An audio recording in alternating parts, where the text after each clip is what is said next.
안녕하세요. 제이 아름다운 선물입니다. 오늘 준비한 영상은 김동인의 논개의 환생입니다. 논개의 환생은 1926년부터 1933년까지 발간된 종합지 동광에 1932년 5월부터 8월까지 실렸던 미완으로 중단된 연재 소설입니다. 중단된 까닭을 저자는 다음과 같이 밝힙니다. 본지에 싣던 논개의 환생은 미완인 채로 끊어버리기로 작정하였다. 본시 논개의 환생은 정유년 외란에 촉성로에서 외장을 쓸어안고 남강에 몸을 던진 논개를 1932년도에 경성에 환생케 하여 그 환생한 논개로 하여금 지금의 조선의 정경을 보고 비판케 하려 하던 것이다. 본지 6월호까지는 원플랜에 의지하여 썼다. 그러나 7월로 제3회에 이르면서부터 작자는 할 일 없이 원안을 내어버리기로 하였다. 지금의 조선에 앉아서는 원안대로는 비록 쓴다 할지라도 도저히 활자화할 수는 없겠으므로 뿐만 아니라 그 원안의 대략조차 지금 독자에게 말할 자유가 없느니만치 부자유한 처지이다. 말하자면 의기 논개의 눈에 비친 지금의 조선은 독자 제위가 각각 당신네의 마음뿐으로 상상할 수는 있지만 글로써 발표할 수는 도저히 없을 것임은 독자도 짐작 못하실 것이 아니겠다. 여기서 작자는 원안을 버리고 지금의 이 제도 아래서도 넉넉히 활자화할 수 있을 만한 파상적 관찰을 논개를 통하여 시험해 보려 했던 것이다. 7월 8월호에 실은 것이 즉 그것이다. 그러나 정력을 부었던 원안을 내어버린 작자의 붓은 이미 정렬이 식었다. 쓰려도 작자의 붓은 움직이기를 거부하였다. 작자의 머리는 새로 플롯을 세우기를 저어하였다. 이리하여 원안을 포기한 작자는 무엇을 써야 할지 알지 못하면서 되는 대로 붓을 놀리던 것이다. 지금 작자는 그 무책임한 붓을 내던지기로 결심하였다. 읽으시던 독자 제위와 실어주시던 편집인에게는 죄송하나 책임없는 붓을 그냥 놀리기는 사실 질증이 난다. 장차 논개의 환생을 중지함과 동시에 본지 7월 8월 2달의 계속까지 아울러 취소한다. 그리고 그 환생 서편에 계속될 새로운 제3편을 언제 쓸 기회가 이르기를 기두르면서 이 사죄의 붓을 놓는다. 작자. 비록 미완으로 중단된 작품이지만 김동인의 또 다른 작품 세계를 맛보는 시간이 되셨으면 좋겠습니다. 이 작품도 1부와 2부로 나누어서 낭독을 해드리겠습니다. 1부에서는 투신편, 환생편, 2부에서는 제3편을 낭독해 드립니다. 그럼 1부 낭독을 시작하겠습니다. 논개의 환생. 김동인. 투신편. 진주성은 함락되었다. 임진란 때에 판관 김시민이 겨우 순천의 적은 군사로 10만 외병을 물리친 만치 튼튼하던 이 진주성도 함락이 되었다. 이번에는 지키는 군사가 6만이 넘었다.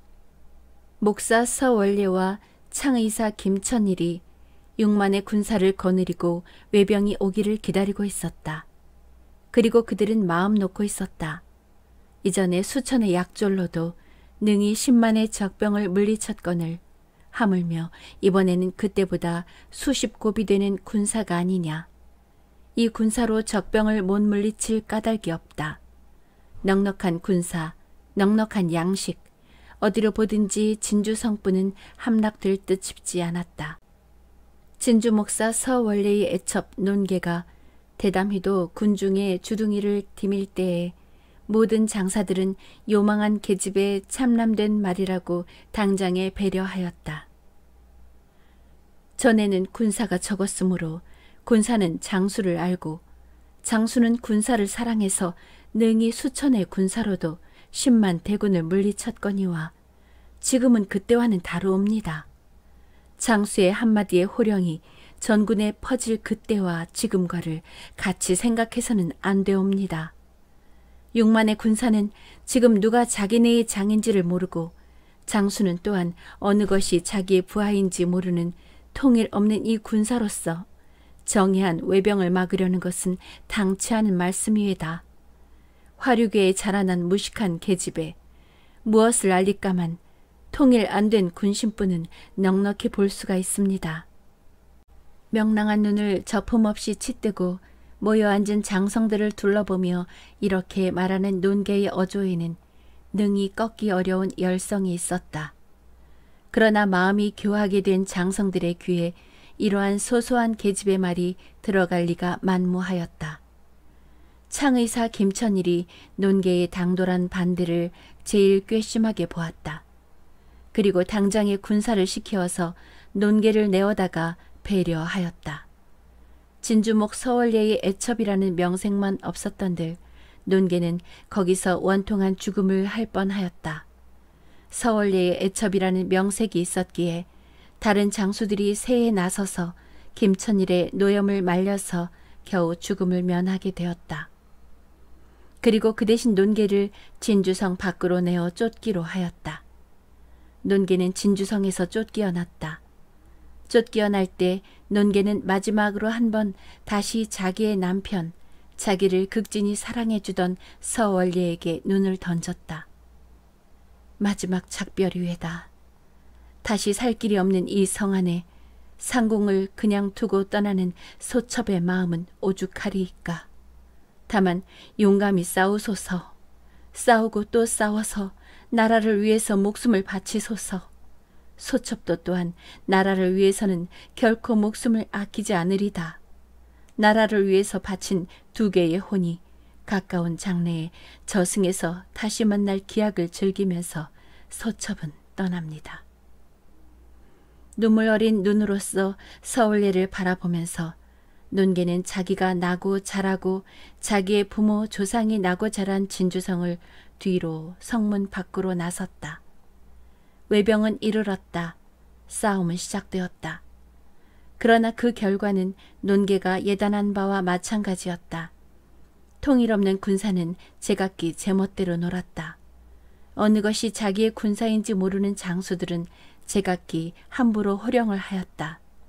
그 틈으로 외병은 성을 넘고 성문을 열고 마치 해일과 같이 진주성 안으로 몰려들어왔다. 서월예, 김천일, 그 밖 모든 장수들은 모두 한번 시원히 싸워보지도 못하고 이름 없는 외졸에게 도살을 당하였다. 이리하여 진주성은 마침내 함락을 한 것이었었다. 그것은 구계자의 눈으로 보자면 정간일는지 모르지만 당사자의 눈으로 보자면 가슴이 찢어지는 듯한 일이었다. 진주성은 염염이 불탔다. 일찍이 진주성을 쫓겨나서 성 밖 어떤 친척의 집에 숨어있던 논개는 새빨갛게 물든 하늘 아래서 불붙는 진주성을 바라보았다. 궁시의 소리도 얼마 나지 않고 싸움도 그다지 계속되지 않고 함락되어 버린 듯한 진주성. 얼마 전까지도 번화함을 자랑하던 진주성. 그 진주성은 지금 불타고 있다. 겨우 목숨만 피하여 도망하여 온 사람의 말을 묻건대 성 안의 문무관은 한 사람도 남기지 않고 모두 적병에게 도살을 당하였다 한다. 그러면 논개 자기의 남편 되는 서월예도 당연히 전사를 하였을 것이다. 저 타오르는 불길 아래서 거두지 못한 시신은 지금 한 줌의 채로 변하였겠지. 자기를 낳고 기르고 닥달시켜준 부모, 사랑하던 동생 모두 지금은 한 줌의 채로 변하였겠지. 이러한 일을 생각할 때에 논개는 그때의 자기의 충간을 듣지 않아서 지금 이 지경을 만든 장성들을 원망하기보다도 나라의 파산이라는 커다란 비극에 마음을 떨기보다도 단지 당면의 원수인 외장과 외병이 미웠다. 간을 꺼내어 씹어도 시원하지 않을 이만치 미웠다. 당연히 뜰에 서서 멀리 불타는 진주성을 바라보는 논개의 눈에는 비분의 눈물이 한없이 흘렀다. 호담하달 수는 없지만 말이 없고 점잖던 제 남편 서월예며 자기의 늙은 부모며 동생들이 잔악한 적병에게 밟혀 죽을 때의 광경을 눈에 그려볼 때는 논개는 치가 떨려서 견딜 수가 없었다. 이리하여 논개의 마음에는 그들에게 대한 적개심이 맹렬히 불타올랐다. 이튿날 논개의 모양은 적진 근처에 나타났다. 기름머리에 입선 연지로 장식하고 가장 화려한 옷으로 몸을 꾸민 논개의 자태는 비록 여자라도 반할만 하였다. 불탄 성 안에 어지러이 널려있는 시신들을 일일이 검분하여 사랑하는 남편이나 부모 형제를 찾아보려다가 이루지 못하고 쓰라린 마음을 깊이 감추고 논개는 적진 근처에 배회하고 있었다. 가등청정의 부장 모곡촌 육조가 무슨 볼일이 있어서 나왔다가 논개와 딱 마주쳤다. 논개는 육조를 보았다. 순간 노염과 원한의 날카로운 표정이 논개의 눈에 흐르려 하였다. 그러나 논개는 꾹 참았다. 육조와 딱 마주쳐서 눈을 크게 떴던 논개가 그 눈을 고요히 감았다가 다시 뜰 때는 논개의 눈에는 쇠라도 능히 녹일 만한 애교가 있었다. 논개와 만났지만 그냥 발을 옮기려던 육조는 이 미혹하는 괴상한 눈에 그만 옮기려던 발을 멈추었다. 그리고 뚫어질 듯이 논개를 보았다. 쏘는 듯한 육조의 눈을 만나서도 논개는 움직이지 않았다. 그리고 한참을 마주 육조를 바라보았다.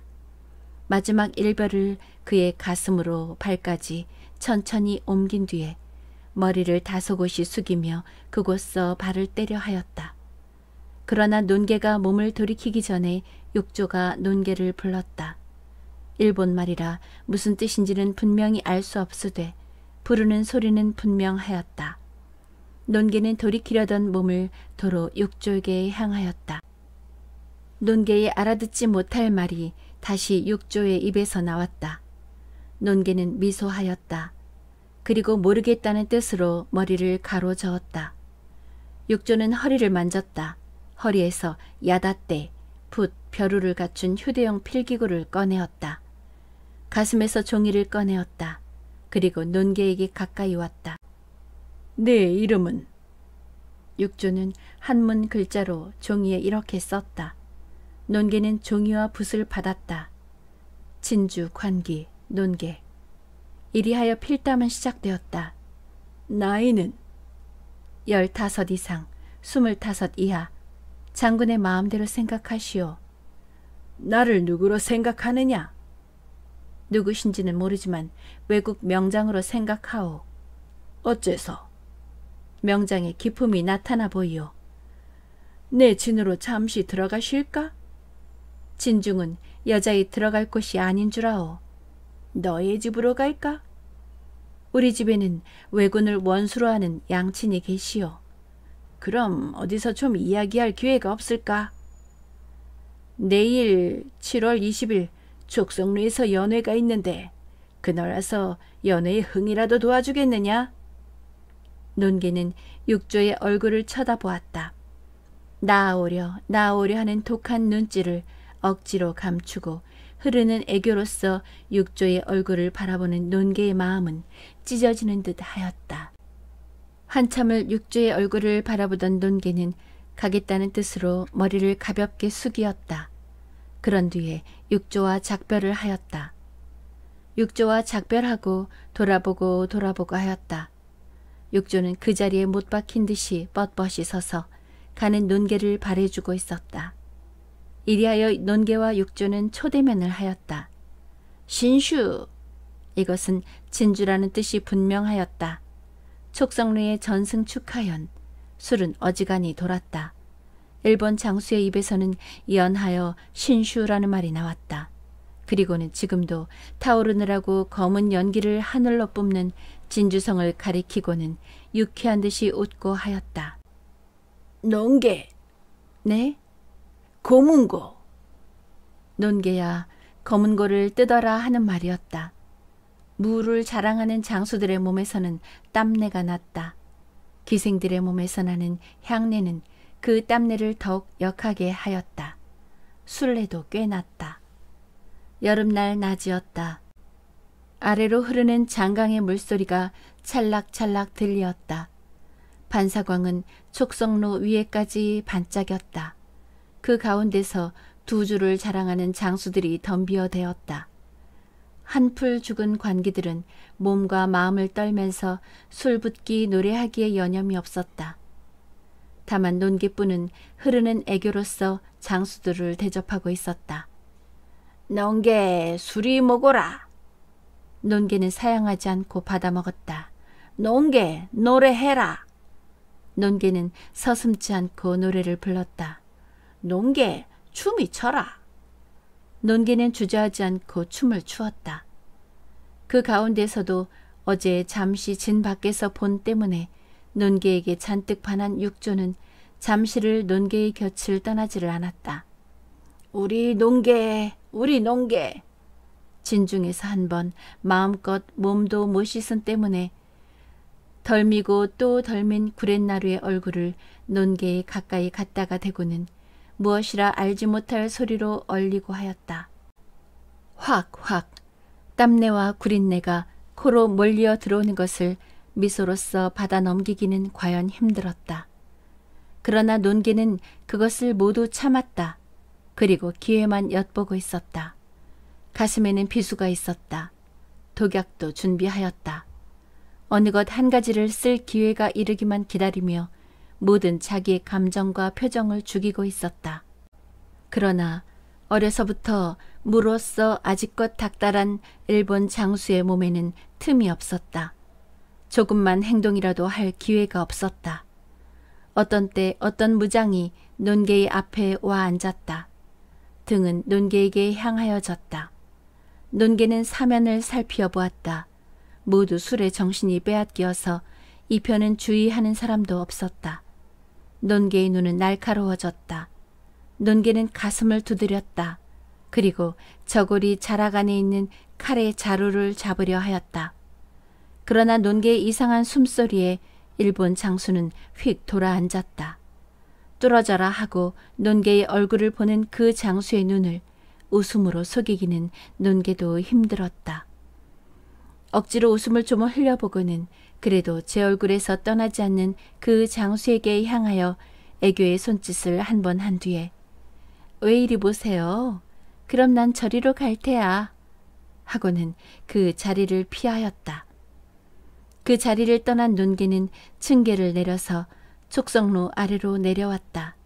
그리고 누각을 한 번 휘돌아서 강 언덕으로 돌아왔다. 물에서 누각까지 그 새에는 약 2발가량 거리의 바위가 있었다. 논개는 그 바위에 가섰다. 그리고 물을 내려다보았다. 물은 역시 찰싹찰싹 소리를 내며 아래로 흐른다. 진주성을 돌아보았다. 진주성은 역시 검은 연기를 내며 타고 있었다. 누각을 쳐다보았다. 누각 위에서는 역시 가무와 술에 정신이 없었다. 이 모양을 이리저리 살필 동안 논개의 눈에서는 다시 피가 솟는 듯하였다. 논개야, 너는 지금... 그것은 돌아가신 서 목사의 음성이었다. 논개는 펄떡 놀랐다. 어찌할까, 어찌하여야 할까. 강물은 역시 찰싹찰싹 소리를 내며 흐른다.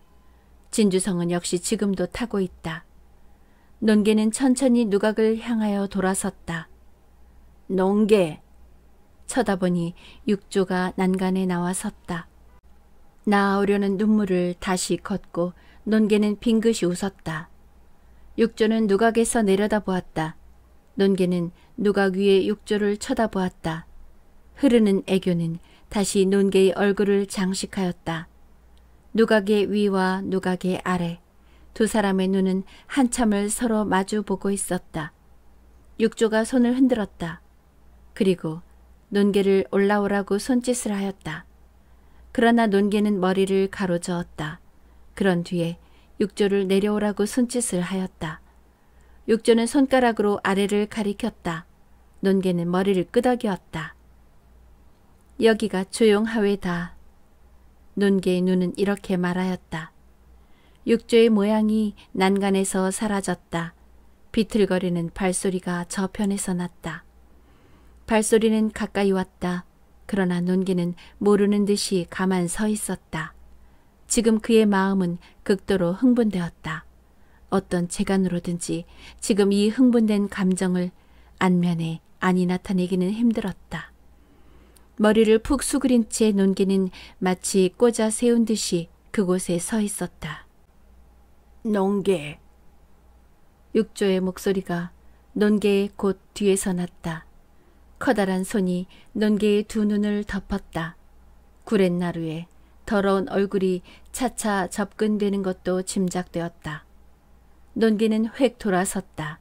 양손을 들어서 육조의 목에 감았다. 그리고 두어 걸음 물러섰다. 육조는 이 논개의 정열에 아무 의심도 품지 않고 덜레덜레 논개에게 끌려갔다. 그들이 선 곳은 바위의 끝. 한 발만 그렇다면 물에 떨어질 곳이었다. 논개는 육조의 목에 감은 팔을 차차 당기었다. 육조의 머리가 차차 논개의 얼굴을 향하여 가까이 왔다. 논개는 눈을 힘있게 감았다. 그리고 육조의 머리를 더욱 가까이 끌어당겼다. 육조의 입에서 나는 술 내음새를 논개는 맡았다. 씩씩이는 숨소리를 들었다. 육조의 구렛나룻이 보드라운 자기의 얼굴을 스치는 것도 알았다. 이리하여 육조의 마음이 철을 잃게 된 것을 안 뒤에 논개는 와락 육조의 목을 낚구어 채웠다. 동시에 논개의 발은 힘있게 육조의 다리를 찼다. 다음 순간 두 몸뚱이는 지금 의암이라 일컫는 그 바위 위에서 사라졌다. 바위 아래서 흐르던 강물에는 커다란 파문이 하나 생겨서 차차차차 넓어갔다. 이리하여 아까운 나이에 논개는 이 세상을 떠났다. 이 세상을 떠난 논개의 혼은 곧 천상으로 올라갔다. 그러나 논개의 제세 중의 행록을 뒤적이어 본 문지기는 논개를 위하여 문을 열어주지 않았다. 너는 사람을 죽인 계집이다. 집으로 가거라. 이리하여 논개는 거기서 쫓겨났다. 거기서 쫓겨난 논개는 이번은 집으로 갔다. 그러나 지부에서도 또한 논개를 받지를 않았다. 낭낭은 의를 위해서 목숨을 바치시니 왜 천상으로 가시지 않고 이곳으로 오셨습니까? 이곳은 고약하고 나쁜 인종만 벌하는 곳. 낭낭 같은 존귀한 분은 도저히 드릴 수가 없소이다. 지부의 문지기의 말은 이것이었다. 이리하여 천당과 지부의 그 갈 곳을 잃어버린 논개의 혼은 유명계에서 정처 없이 흐늘흐늘 헤매고 있었다. 환생편. 유명계. 거기는 빛이 없었다. 그렇다고 온전히 어둡지도 않았다. 어두컴컴, 펄어둥둥. 지극히 미약한 푸른 빛이 유명계를 지배하고 있었다. 어디서부터 오는지는 모를 빛이었지만 컴컴하니 사면을 골고루 비추이고 있었다. 그러한 가운데를 많은 유령이 흐느적거리며 헤매고 있었다. 극락과 지부, 그 가운데 갈 곳을 잃어버린 많은 유령들은 지향 없이 너울너울 떠돌아다니고 있었다. 그리고 언제 요행이 인간 세계에 다시 환생할 기회를 기두르고 있었다. 많은 제왕, 많은 장수, 많은 병졸, 많은 옥사장이, 많은 선생, 많은 우덜은. 사람은 많이 학대하였지만 그 동기가 결코 나쁜 데서 나오지 않은 사람들이 모두 극락에 갔다가는 사람을 죽이거나 학대하였다는 죄로 쫓겨 나고 집으로 갔다가도 의라는 그물에 걸려서 못 들어가고 할 일 없이 이 유명계에서 헤매는 것이었다. 상제여, 다시 인간 세계에 환생케 해주십사. 내새에 집으로 간다 할지라도 아무 탓도 안 하겠습니다. 이 펄어둥둥한 유명계는 딱 싫습니다. 비록 칼산 지옥이라도 좋으니 이곳서만 면케 해줍시사. 사면에서 이런 비통한 부르짖음이 들렸다. 땅에 내려앉지도 못하고 그렇다고 어디 매달려 있지도 않은 이 유령들은 발 짚을 곳을 구하며 흐느적거리고 떠돌아다니고 있었다. 논개도 그 가운데 한 사람이 되었다. 처음 한동안은 유명개도 자미가 괜찮았다. 우글우글한 많은 유령들이 서로 남의 존재는 알지도 못하는 듯이 무관심히 싱싱 지나가는 그 무간섭주의가 자미스러웠다. 거기는 남의 일을 참견하려는 사람이 없었다. 휙하니 지나가다가 서로 마주칠지라도 그냥 좀 빗서서 갈 뿐 말썽을 부리는 사람이 없었다. 이런 무관심이 온갖 남의 일을 간섭하고야마는 인간 세계에서 가돈 논개에게는 유쾌하였다. 그러나 1년이 지나고 10년이 지나고 100년이 지날 동안 차차 이 무관심이 너무도 쓸쓸하였다. 누구와 마주치면 한마디의 꾸중이라도 듣고 싶었다. 좀 더 나가서는 따귀 한 대라도 얻어맞고 싶었다. 공복의 노곤한 맛도 다시 한번 맛보고 싶었다. 성욕이라는 것은 느끼지 않은 유명개였지만 굳센 팔에 한번 부당겨보고 싶은 욕망도 꽤 강렬히 일어났다. 병고의 쓰린 맛도 다시 한번 맛보고 싶었다. 졸음 오는 눈을 부비어가면서 밤 깊도록 바느질도 다시 한번 하여보고 싶었다. 말하자면 인간 세계에 살 때에 가장 쓰리고 괴롭던 일일지라도 다시 한번, 다만 한 번뿐이라도 맛보고 싶었다. 더구나 유명계에 살 동안 차차 가장 참기 힘들도록 역하여진 것은 끝없는 비행이었다. 날개가 있으면 새와 같이 날아보고 싶다는 것이 사람의 세상의 가장 커다란 욕망의 하나였지만 유명계의 끝없는 비행에는 과연 진저리가 났다. 꿋꿋한 대지, 걸음걸음마다 그 반향이 머리에까지 울리도록 굳고 든든한 대지. 거기 다만 한 발이라도 짚어보고 싶었다. 아무리 상하 동서남북으로 헤맬지라도 유령들과 마주치는 밖에는 한 군데도 몸에 닿는 곳이 없는 이 유명계는 인젠 한없이 진저리가 났다. 옥황상제께 비옵니다. 죄 없는 소녀올시다. 인간 세계에 환생케 해줍소서. 그렇지 않으면 이곳서 온전히 죽여줍소서. 이곳은 딱 싫습니다. 캄캄한 어두움. 그렇지 않으면 밝은 빛을 보게 해줍소서. 저도 유령이거니와 만나는 유령들이 차차 무서워옵니다. 이 유령들이 보이지 않는 곳으로 어떤 곳이든지 저를 보내줍소서. 비옵니다. 유명계에 들어간 지 100년쯤 뒤부터는 논개도 늘 이렇게 빌었다. 유명계를 면케하여 달라는 기원. 이러한 가운데서 제200년도 어언간 지났다. 제300년도 또한 어언간 지났다. 어두컴컴한 유명계를 지향 없이 헤매면서 논개의 호는 상제께 빌고 또 빌었다. 어떻게든 유명계만 면케하여 달라고. 이전 인간 세계에 있을 때에 부르던 노래의 청으로서 잠시도 쉬지 않고 빌었다. 빌고 또 빌고 또 빌었다. 이러한 기원 가운데서 논개의 호는 유명계에서 300여여 년을 보냈다. 어떤 날 역시 펄어둥둥한 가운데를 지향 없이 헤매면서 인간 세계에 환생케 해달라고 육자백이 청으로 기원을 드리고 있던 논개의 호는 문득 무슨 강대한 힘에 빨리어서 어딘지 모를 곳으로 끌려갔다. 펄떡 정신을 차리고 보니 그는 옥황상제의 어전에 서 있던 것이었다. 논개의 호는 황급히 꿇어 엎드렸다. 그리고 상제의 어전에서 다시 억지를 써보려 하였다. 그러나 논개의 혼이 입을 열기 전에 상제가 먼저 입을 열었다. 너지?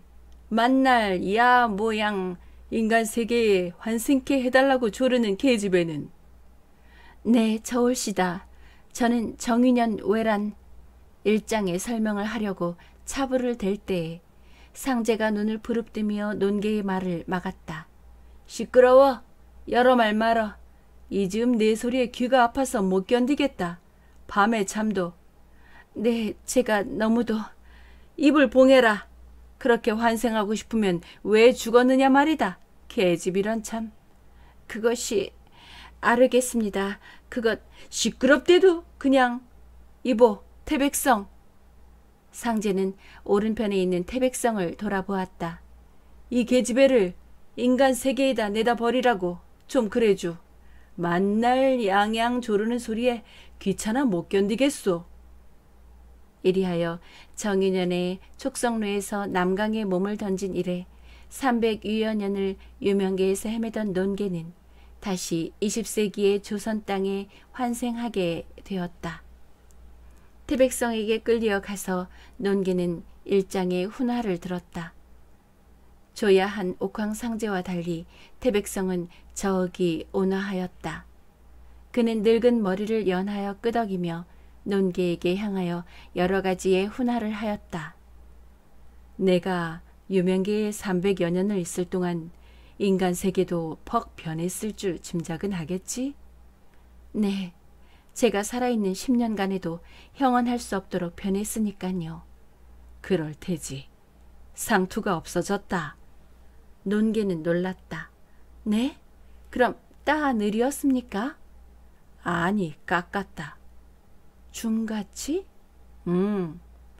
그러고도 유야장이 있습니까고 물으려다가 논계는 입을 닫히었다.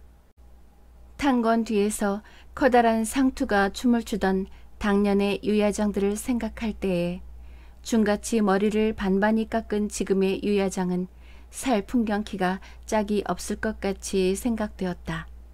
중같은 인물들이 술잔을 들고 노래를 하는 광경을 머리에 그려보고 논계의 혼은 뜻하지 않고 미소하였다. 일본말을 할 줄 알아야 한다. 저도 몇 마디는 압니다. 어디?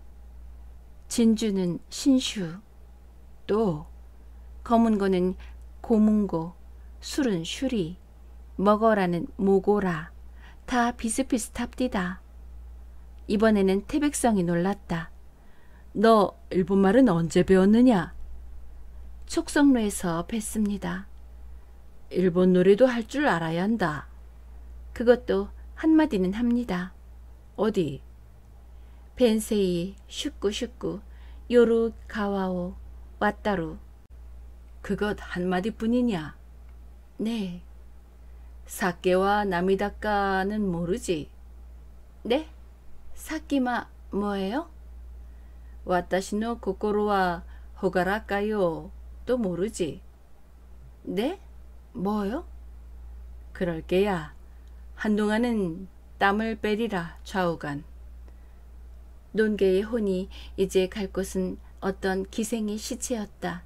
술을 과히 먹고 어저께 심장마비로 죽은 어떤 기생의 몸집을 쓰고 살아나야 할 것이었다. 폐연이는 영남 태생으로 가야금에 능하고 가무, 서화 다 능하며 일본 말, 일본 소리도 꽤 하던 기생이었다. 300여 년 전에 촉성루에서 떨어져서 그 뒤 300여 년간을 유명계에서 헤매던 논계의 혼은 20세기에 한 모던 기생의 몸집을 쓰고 다시 살아나야 할 것이었다. 지금의 인간 세계에 대한 지식의 개념을 태백성은 찬찬히 논계에게 가르쳐 주었다. 관기가 없어지고 기생 권번이란 것이 생겼다는 점이며 권번에 대한 상세한 설명도 들었다. 사인교, 가마 모두 없어지고 자동차, 인력거, 전차, 기차, 더구나 비행기라는 별별 탈 것들이 사람의 세상을 횡행한다는 이야기도 들었다. 권련이라는 담배가 있다는 것이며 시계라는 물건이 있다는 것이며 일본인, 양인, 청인이 모두 조선에도 우글우글 한다는 것이며 좌우간 300여여 년간의 변한 인간 세계에 대하여 태백노 성이 아는 것은 논계에게 가르쳐 주었다. 네 갈 곳은 진주가 아니고 서울, 그리고 네가 피어나면 내 왼편 발치에 앉은 사람은 내 어머니, 그 다음에 앉은 사내 아이는 내 오라비, 그 다음은 내 동생, 그리고 내 머리 곁에 앉은 양복이라는 시꺼먼 옷을 입은 사람은 내 서방, 그 밖에는 모두 친구, 친척, 웃사람, 그만치 알고 자, 내 소원인 인간 세계로 돌아가라. 이리하여 논개는 다시 폐연이라 하는 기생의 껍질을 뒤집어 쓰고 300여 년 전에 작별하였던 사람의 세상에 다시 살아났다. 폐연이의 방. 발치에는 폐연이의 어머니가 눈을 악말갛게 뜨고 앉아 있었다. 그 다음에는 폐연이의 오라비 동생이 눈이 꺼벅꺼벅 앉아 있었다. 또 그 다음에는 폐연이의 동생 폐주가 눈이 뚱뚱 부어서 앉아 있었다. 폐연이의 애부 어떤 관청 관리 양복장이는 혼자서 화투장을 채며 있었다. 몇몇 친척 노파들이 운목에서 한담을 하고 있었다. 꿈 같구려. 어제 낮까지도 싱싱하던 애가 이게 웬일이요. 참, 이승님도 세운에 들은기여. 사망신고는 했습니까? 돈도 참 잘도 벌더니 이 형님도 인전 한팔 꺾이었지. 폐주도 그만하면 얌전은 하지만 제 형에게야 비길 수나 있겠다고. 주사가 알끈하시겠군. 그게야 다시 말할 것도 있겠어. 폐연이한테 그저께 돈 20전을 취해줬는데 죽은 사람한테 그런 걸 받겠소? 난 받을 생각도 안 해요. 아이고, 이 많은 세간을 놓고 죽기가 얼마나 알끈했을까. 자, 또 천자나 일지 청진동 형님 목채시오.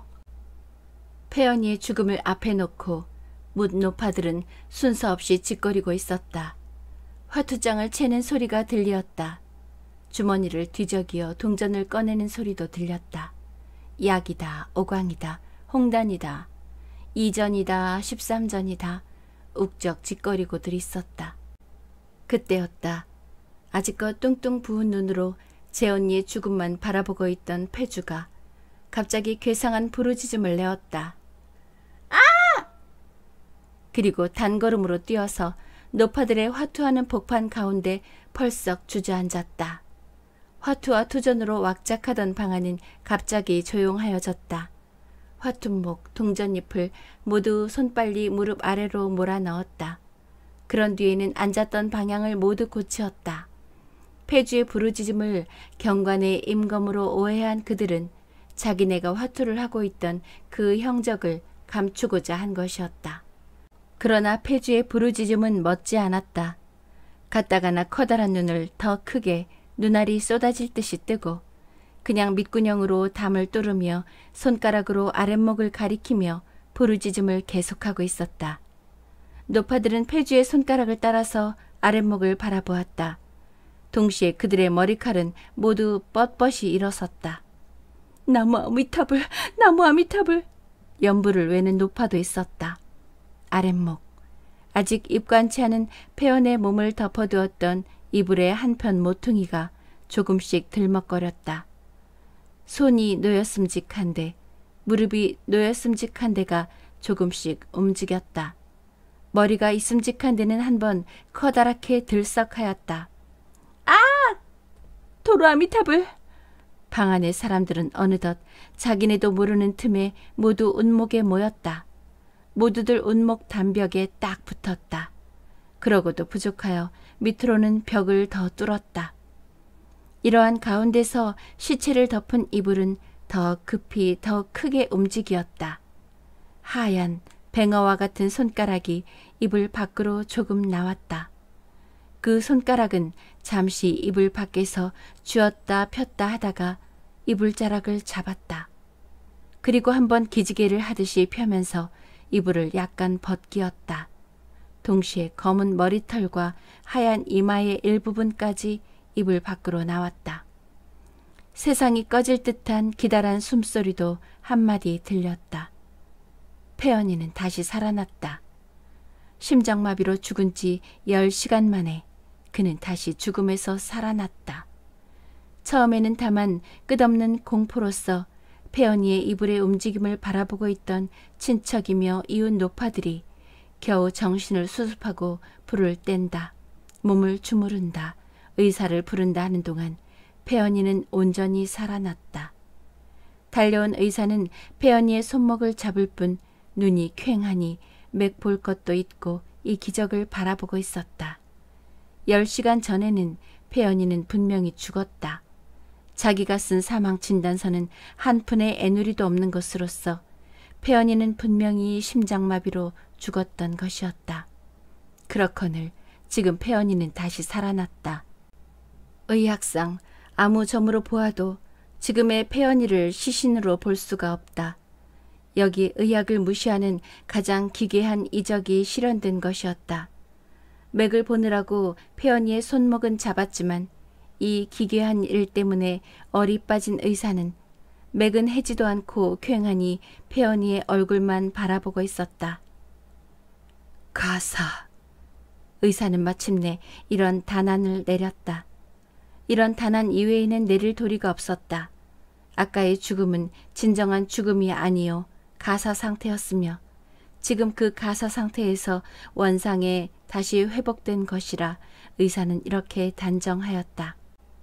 그는 미리 받아먹은 사망 진단서의 값을 벌충기 위하여 폐연이의 팔에 강심제의 주사를 한 대 놓고 복약으로서 강심제와 소화제와 레모네이드를 처방한 뒤에 혼자서 마음으로 머리를 연하여 기울이며 돌아갔다. 이제 치료만 잘하면 완전히 다시 살아날 수 있겠소. 좌우간 참 다행한 일이오. 얼마나 기쁘시겠소. 이러한 애교와 영업을 겸한 인사를 남기고서 이리하여 300여 년 전에 진주 촉성로에서 외장 모곡촌 육조의 몸을 끌어안고 남강에 몸을 던져서 죽은 논개는 그로부터 300여 년 뒤 20세기의 요란하고 번잡한 세상에 경성 다방골 어떤 집에 한 모던 기생으로 환생하였다. 나이는 21, 키는 후리후리 크고 흰 살결과 광채나고 큰 두 눈과 비교적 좁고도 애교가 늘 흐르는 입과 뺨의 네 군데의 우물과 기다란 눈썹과 풍부한 성량의 주인 이폐연의 몸집을 쓰고 논개는 이 눈이 뒤집힐 듯한 세상에 뛰쳐나온 것이었다.